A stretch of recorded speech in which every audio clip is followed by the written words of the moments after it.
Coco. Yeah. So we're going to do a practice today that will be to give some love to your spine. Okay. And the way we're going to start is on hands and knees. So have the hands, the wrists directly below the shoulders as you have here now. The knees directly below the hips. That's wonderful. And then from here, I want you to round up the spine a little bit. So bring the navel into the spine. Good. Keep this rounding.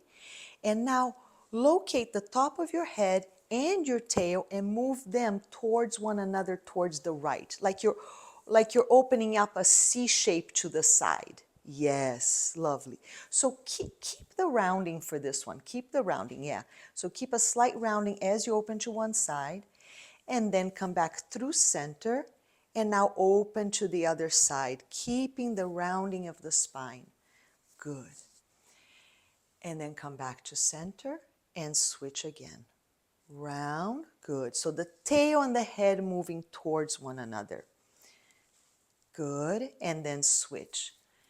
Like you're opening up the side ribs, that space between the lower ribs and your waistline. Excellent.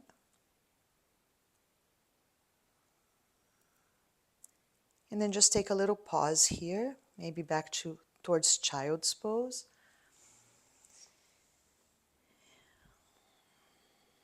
Yeah. How does that feel? Yeah, good. Good? Okay, so we're going to go at it again, but this time let's bring both knees together. And let's lift the feet up. Okay, so again, rounding up the spine, so drawing the navel into the spine, so keep that rounding. Good, and now bringing the head and the toes towards one another in that C shape. So same movement, you're just exaggerating a little bit more, yeah. Oh, So right. to the right and then to the left. There you go, perfect. And then switch sides. You got it. So opening up through the ribs. So keep the head tucked in. Just bring the ear in the direction of the shoulder, in the direction of the hip, in the direction of the toes, just like that. And then the ear and the shoulder and the hip. So it's very gentle, it's very mild, but it's a way to begin to dissolve any stagnation. So this movement is inspired by the earth element, the earth that gives us stability, the earth that is represented through the vertebrae in the body. But when earth is too much, then we become stagnant. So this is a way to connect with earth and begin to create a little movement. Good. And as you're ready, when you're ready, you can come back into a child's pose. Take a pause there. Good. And the body's already warming up.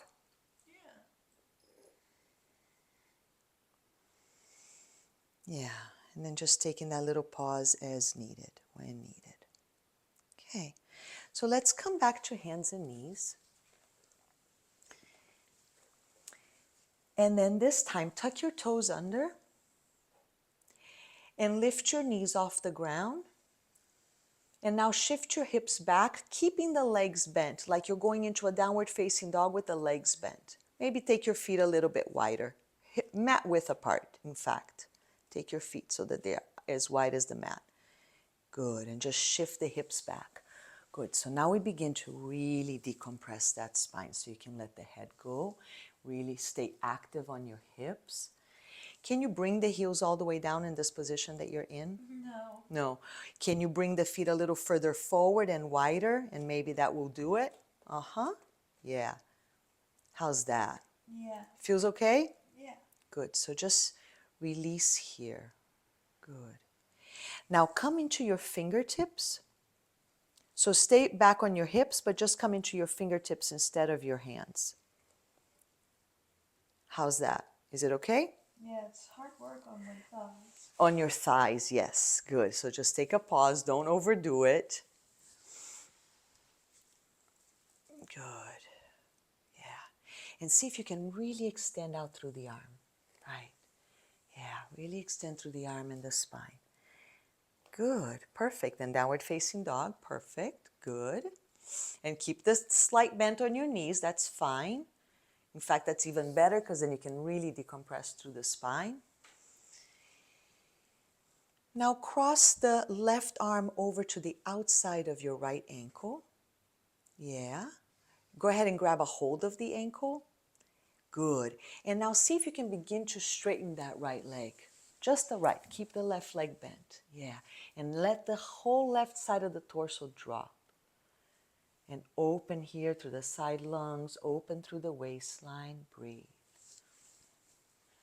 See if you can straighten out that right leg a little bit more. Just the right. To the degree that it's safe. And then back, take a child's pose. Good. And just let it go. Are you comfortable in the child's pose? Yeah. Good. And just let it go. Yeah. And just feeling the earth here and that support. And letting everything else go.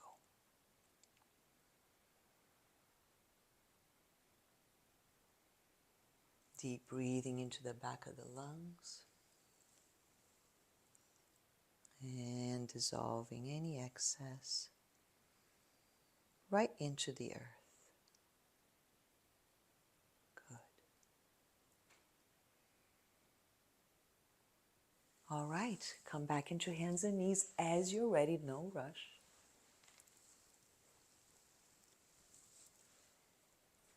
Tucking the toes under and coming off of your knees and shifting the hips back as we did before.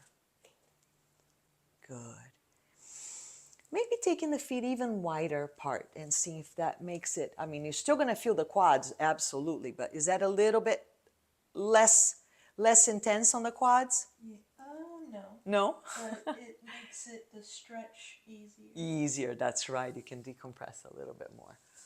Good. So just come into your fingertips. Excellent. Good. And stay strong. So keeping your shoulders right back there. Beautiful. And then move towards downward facing dog, more traditional. So walking the feet back. Good. Keeping the legs bent as needed so that you can still maintain that decompression and that release through the spine. And now this time, take the right hand to the outside of your left ankle. Beautiful. And then begin to rotate. Good. So this whole side is dropping. Yeah, the whole right side is dropping. And then, That one's a bit hard for me. is it? Tell me what you feel there. It's not really that what I feel when I'm doing it. Yeah. I mean, I can do it. Yeah. But when I'm resting in child's pose, I feel pressure on the middle of my back. Okay. Which is from that car accident. Aha.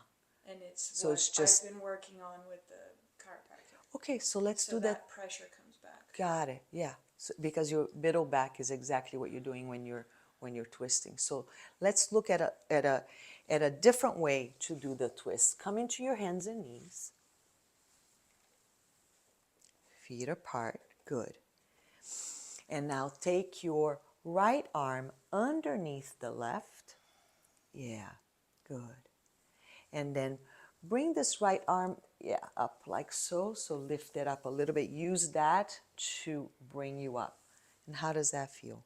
Yeah, I think it's better. It's more what I feel after. Yeah, then let's consider that as we come back into child's pose and check in. Yeah? Uh-huh. Yeah.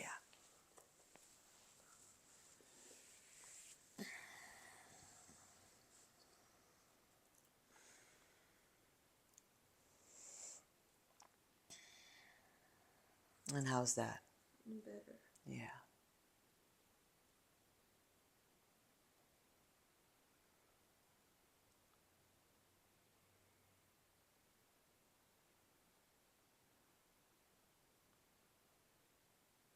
And breathe. Okay. So just come back into your hands and knees and just notice how you feel in your mid-back.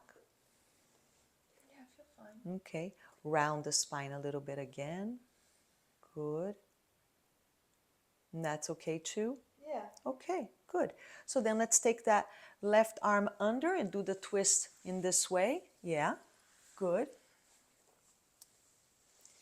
Yeah, you can use this as leverage to bring you up more here, to fill up more here, and to let this bottom side just release and twist. Good. Yeah, breathing.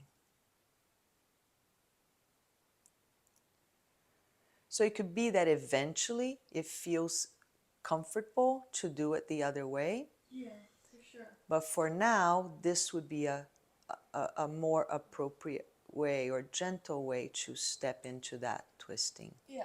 Okay? Okay. And then, do you want to do the twist on the other side once more? No. You're good. Okay, good. So go ahead and take a seat Okay.